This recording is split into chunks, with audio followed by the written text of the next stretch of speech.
한 주간의 취재 뒷얘기나 주요 이슈 등을 짚어보는 취재 수첩 시간입니다. 오늘은 이태훈 기자 나와 있습니다. 어서 오십시오. 네, 오늘은 전국을 떠들썩하게 했던 부산 돌려차기 사건 집중적으로 얘기 나눠보겠습니다. 지난주 항소심 재판부가 가해 남성에게 징역 20년을 선고했다고요? 자세한 내용 전해주시죠.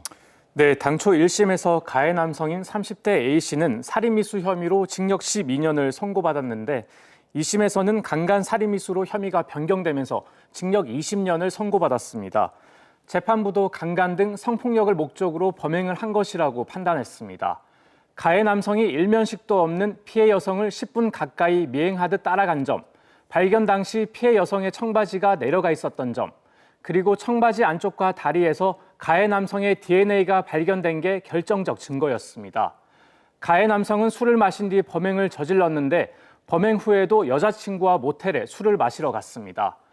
범행 당일 여자친구 휴대전화를 이용해 서면 폭행 등을 검색하며 자신의 사건이 보도되는지 확인하기도 했습니다. 뿐만 아니라 부산 강간 사건이나 실시간 서면 강간 미수 등을 검색한 것으로 드러났습니다.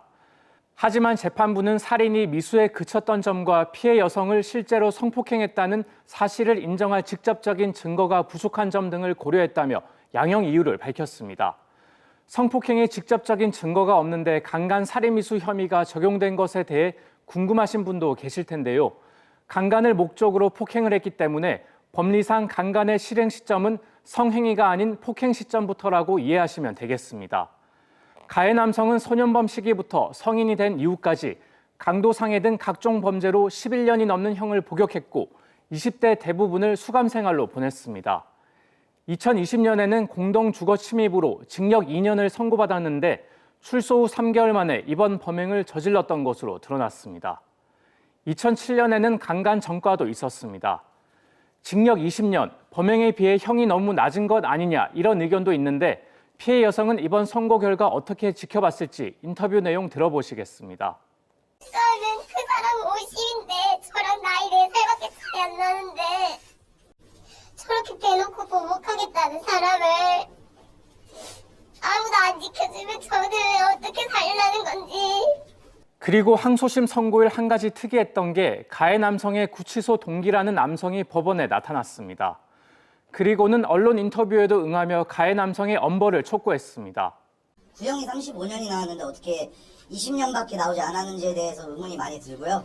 피해자분의 신상을 이렇게 적어놓은 노트 같은 거를 보여주면서 나가면 난 여기 찾아갈 거다 라고 수차례 얘기를 해서 이 남성은 유튜브로도 활동하고 있는 것으로 알려졌는데 이번 인터뷰가 사전에 피해자 측과 조율된 것은 아니라고 합니다.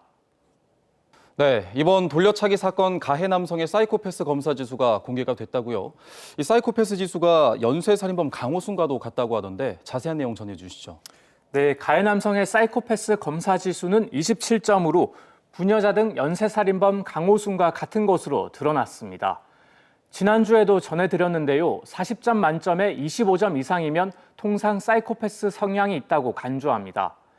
돌려차기 사건 가해 남성의 경우 28점 안팎으로 나온 정유정과 비슷한 수준입니다. 이번 검사는 검찰에서 기소 전에 전자발찌 부착 명령 등을 내릴지 판단하기 위해 보호관찰소에 검사를 의뢰해 나온 결과입니다. 저희 취재진이 가해 남성의 사이코패스 검사 평가표를 입수해 확인해 봤는데요. 충동성과 행동 통제력 부족, 무책임성 성향이 강한 것으로 나타났습니다. 뿐만 아니라 성인 재범 위험성 평가 도구 평가에서는 성범죄 재범 위험성이 23점으로 높은 수준을 보였습니다. 보통 0에서 6점은 낮음, 7에서 12점은 중간, 13에서 29점은 높은 수준에 해당됩니다. 강력범죄 횟수와 처분 기간 동안의 문제 행동, 그리고 반사회적 성향 항목에서 높은 점수가 나왔습니다. 네, 사건이 발생한 지 1년이 넘었지만 피해 여성은 정신적 충격과 출소 후 보복 범행까지 우려하고 있습니다. 사법당국의 보다 엄정한 처벌이 필요하다는 지적이 나오는 이유이기도 합니다. 오늘 소식은 여기까지 듣겠습니다. 이태훈 기자와 함께했습니다.